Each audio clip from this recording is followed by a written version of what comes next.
They asked me if I wanted a mic, and I said, no, I want to stand behind something. Good evening. Welcome everyone for coming. Most of you probably know me. If some of you don't, I'm Roger Dinius. I'm a candidate for the permanent diaconate in the Fort Wayne South Bend Diocese.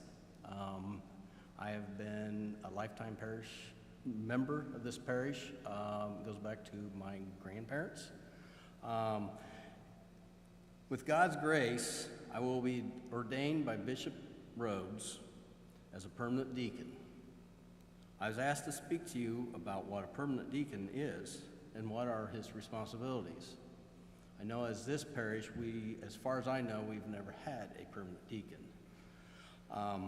First, I would like to give you a brief insight into my calling and my journey thus far. About 5 years ago, I received a letter in the mail. It was from Father Tony. He was recommending me and asking me to consider discerning the call to the diaconate. I had not known Father very long at that time and was extremely humbled that he saw something in me worthy of such a calling. My wife of 44 years, Tracy, and I prayed about it, discussed it to great depth, and decided that we should attend one of the information meetings that was being offered so we could get more information about the diaconate. In the meantime, I kept hearing the voice of Jesus calling me, and that voice would continue to get stronger and louder. We went to a meeting at St. Jude Church in Fort Wayne. They explained that this program was similar to going back to school and getting your master's degree. I've had additional training for my job. I had not been to college. I graduated from high school and entered the construction field. I worked my way up, built numerous multi-million-dollar buildings, and had a successful career.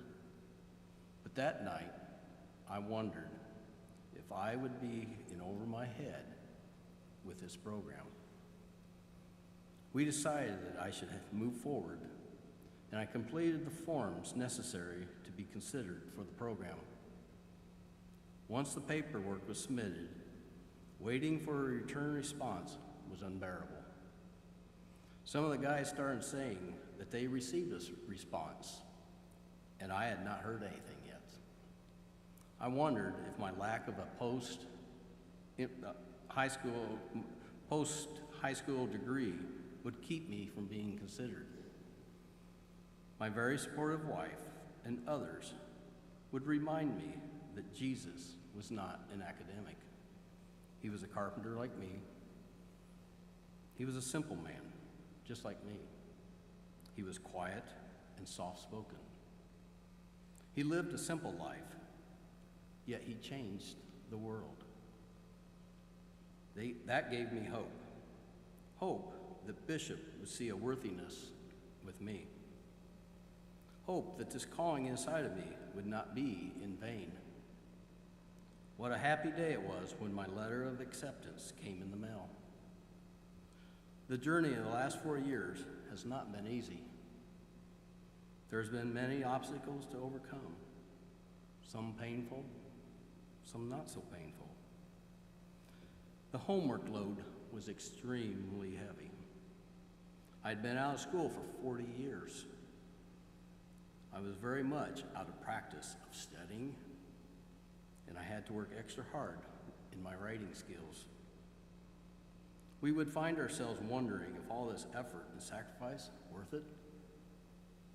Early on in the program, we were warned that the devil would be attacking us from all sides because he did not want us to succeed.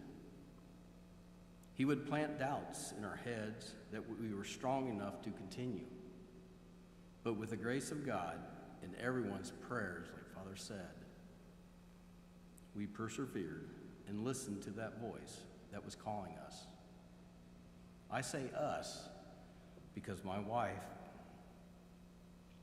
has been right there beside me.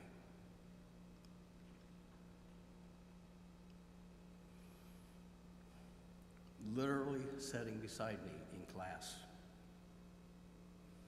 And we were told last Saturday, which was our last official class, it was 96 Saturdays. She was supporting, loving, and encouraged me along the way. I have finished my studies in the program, but that is only the beginning of our service to Jesus and the church. My class started out with 26 men, and for various reasons, 8 good men discerned out. 18 of us remain.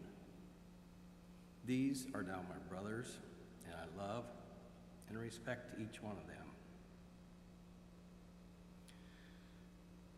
With God's grace, we will be ordained on January 7th, 2023 at St. Pius in Granger, Indiana, by Bishop Kevin Rhodes, less than 2 months away. What is a deacon? The word deacon comes from the Greek word diakonos and can be translated as humble servant. The apostles first established the order of the diaconate after the ascension.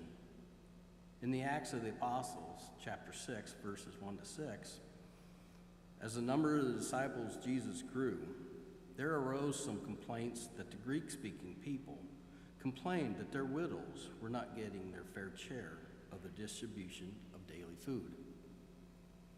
The 12 met and told others to pick 7 reputable men filled with the Spirit and wisdom to oversee the task of fair distribution of goods. St. Stephen was one of those 7, and he was the first to be martyred for preaching about our Lord by being stoned to death. Pope Pius XII, who served from 1939 to 1958, spoke about restoring the diaconate as a permanent order, but said the time was not ripe. Then, after much discussion at the Second Vatican Council, in the writing Lumen Gentium in June 1967, Blessed Pope Paul VI issued Sacrum Diaconatus Ordinatum, which restored the permanent diaconate in the Latin Church. In 1968, the United States bishops were granted permission from the Holy Sees to begin a diaconate formation. By the end of 1970, there were about 100 permanent deacons in the United States. Today, there are around 19,000. There are presently 19 deacons in the Fort Wayne South Bend Diocese, and there are 18 candidates in the present class. Every priest, bishop, and even the Pope is a deacon, a servant of Christ. A permanent deacon is an ordained minister of the Catholic Church. He is under the direction of the bishop and the local priest where he serves. Most permanent deacons are married and work outside of the parish. They are teachers, farmers, bankers, doctors, factory workers, lawyers, construction workers, and retirees. Many teach religious education in RCIA. They can prepare couples for the sacrament of marriage and prepare parents for the sacrament of baptism. A deacon may conduct retreats for the parish. Some will take Holy Communion to homebound, nursing homes, and hospitals. Be servants of God for the people of the parish. He can conduct adoration and benediction of the Most Holy Jesus Christ. In Mass, a deacon leads the penitential act. As an ordained minister of the church, he can baptize, marry outside of Mass, and conduct funerals. At Mass, the deacon proclaims the gospel. He does this almost all the time, even if the bishop is present. A deacon will a deacon will occasionally give a homily. If he reads the intercession prayers, he prepares the altar, offers the sign of peace. He is an ordained minister of Holy Communion. He dismisses the congregation at the end of Mass. We cannot consecrate the bread and wine. We cannot anoint the sick, but we can bless. We cannot hear confessions. We are told in class we can hear confessions, but we cannot give absolution, and we are not bound to silence. So, I am eagerly awaiting my ordination. I want to thank everyone for coming, and if anyone has any question, I will answer it the best I can.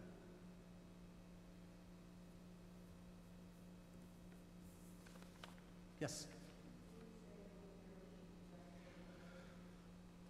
Once ordained, I am like a priest, and bishop can place me anywhere in the diocese. But being unpaid, he won't make us move. We are told at ordination we will receive a book of the Gospels, and in that book will be an envelope with our papers on where we will be assigned. So we are not guaranteed. At the beginning of class, they told us 90% of us will not be in our home parish. Whether that's true or not, so we don't know. Like I said, there is 18, and it's kind of broke up. There's about 9 of us around the Fort Wayne area and 9 around the South Bend area. So yeah, and there's actually 4 from St. Pius in that church. So yeah, we're not, we don't know. That's, we wait and see. That's part of the being servant. Anyone else?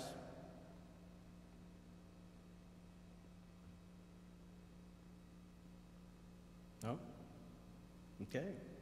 If anybody's got any questions afterwards, don't want to be public, ask me anytime.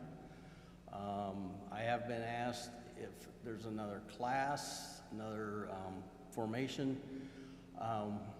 We don't know. It's totally up to the bishop whether he wants to start another class. We are told our actual class time was a 4-year class, and they're moving it to a 5-year because there is a lot we go through in 4 years. So we've had great teachers. Most of them been from Notre Dame. We're meeting at Grace College, using their facilities because it's kind of the center point. And so the professors could come down, and so we could all meet there at Grace. So yeah, we've had great teachers.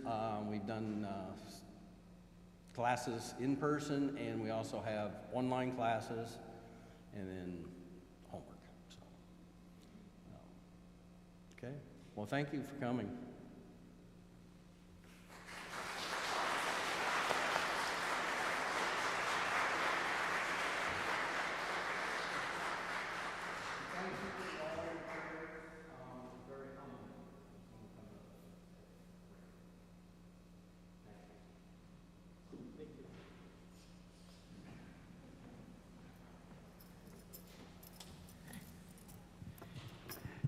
As I said at the beginning, thank you very much for coming.